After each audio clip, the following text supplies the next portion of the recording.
Preview.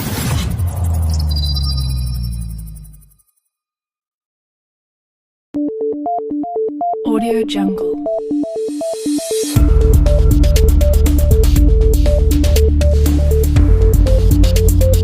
Audio Jungle.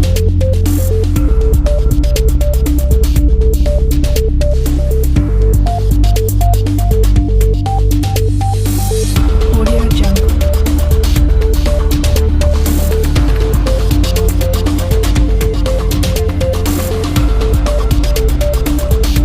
Audio Jungle.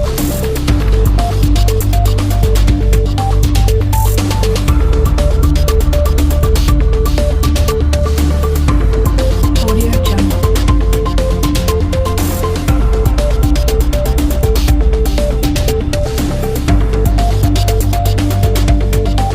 Audio Jungle.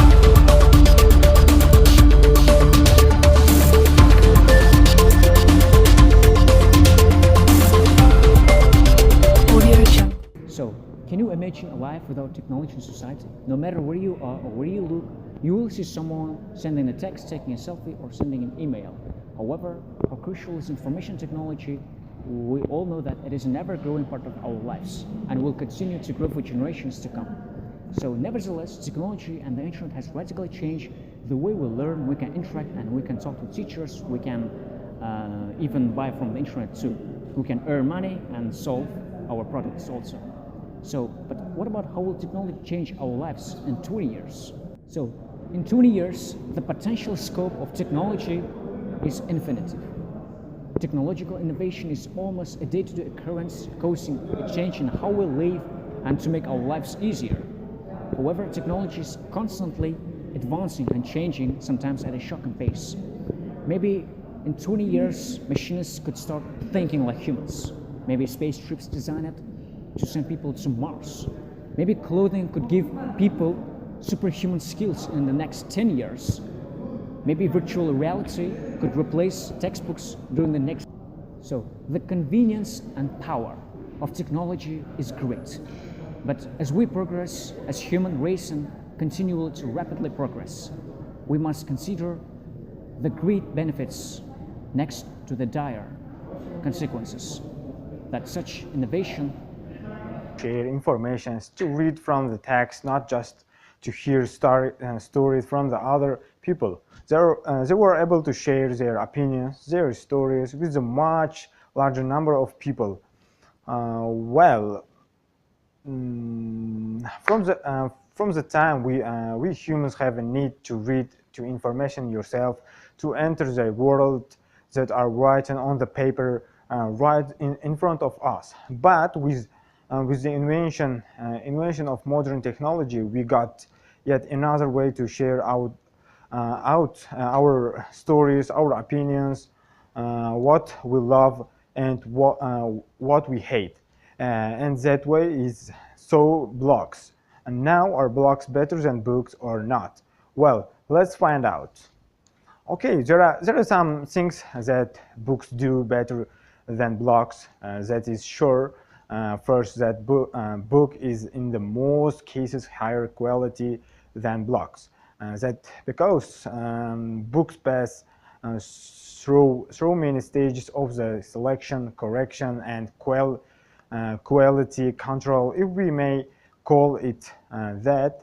The only then books will be published to the public. Another benefits of books is that they are much longer than your blog's post. They can cover much more story in the more coherent way.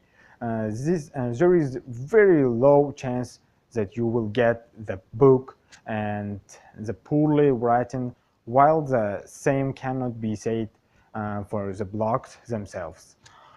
Okay, and there is much higher chance that you will learn something new and factual from the book than the blogs. But there are some things that blogs do better. There are also some things that blogs do better than books.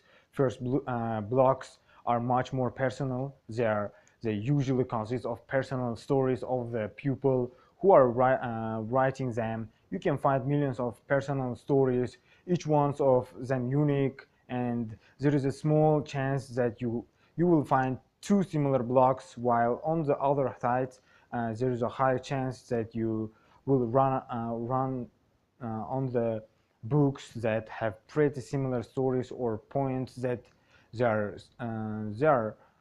will they are trying to make. Also, you can much easier find yourself in the stories of the blogs than in the stories of the books. Also, the new blogs post is released at a much higher rate than the books.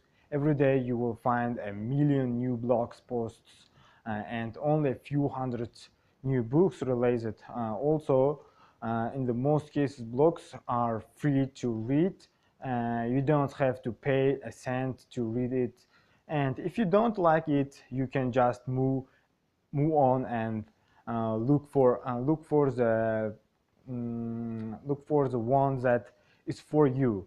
While you need to first put the money down, so could even get the access to the book, and you don't know if you will like it or not. If you do like it, then all is good. But if you didn't like it, then you have a failed investment on your hands.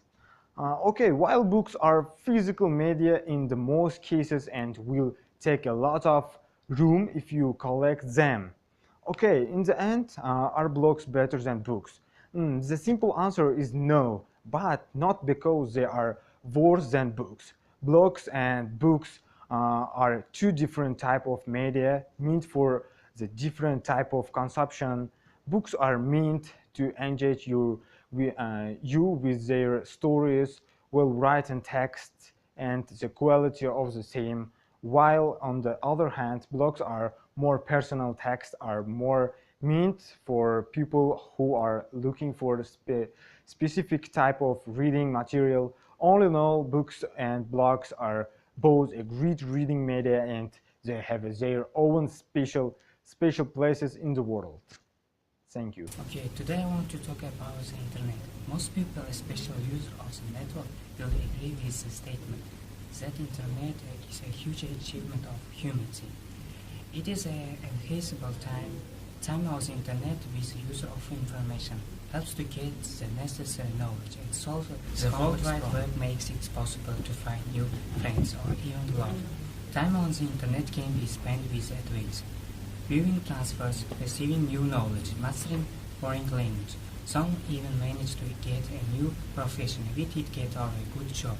And the internet itself can become a stable source of income. Over the past few years, a lot of professions have appeared connected, specifically the World Wide Web. And of course, the utility of network is huge, and you cannot argue with that. However, the damage to the internet can be considerable. First of all, when it comes to the harmful effect of the World Wide Web, Internet addiction comes to mind. But this is not just some political term.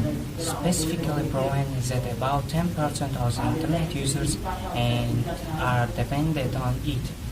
And it's sort of same considers the internet is important as home, food and water. In South Korea and China, Thailand internet dependence is already regarded as a national problem. However, they cannot only have the internet and to longer stay behind the monitor affect not the best way on a vision, finding a lot of time in the wrong process. Adversely affected the muscular system, and that's all. This advantage of the internet can be attributed to the presence in it of information that can damage the physics with the help of network scanner, and can find our personal information about a person and use it for their own purpose. And the World Wide Web often be a common distributor of viruses that can damage a computer system. Of course, the benefit and harm of the internet stand on different scales. It has much more advanced well. Many of the harmful effects of the internet can be avoided if you use it wisely. Hello everyone, I'm going to answer for the questions how should we change teaching to incorporate new technologies. So, the education systems of the world are dynamic and they are evolving continuously. Educational experts and institutions are looking out for new and better ways to enhance the learning experience of their students.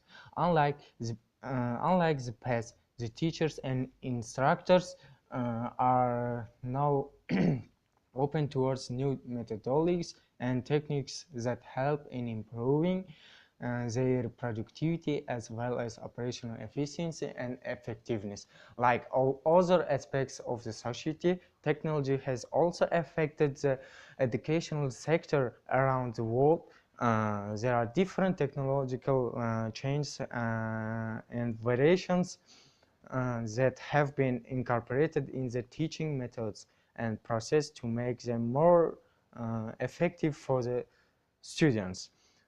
These technologies may not have been directly developed for the educational sector only, but their applications in teaching can lead to tremendous beneficial beneficial results. Change change that has been incorporated in the teaching through technologies. Let us now look at some of the ways we can change teaching to incorporate new technologies. There are 4 ways. First, change in the teaching aids. It's access to great resource pool and the introduction of new devices. And last, no need for textbook and hard. First, change in teaching aids. Teaching aids are no longer limited to flashcards, the blackboards, or diagrams. These things are much more revolutionized now.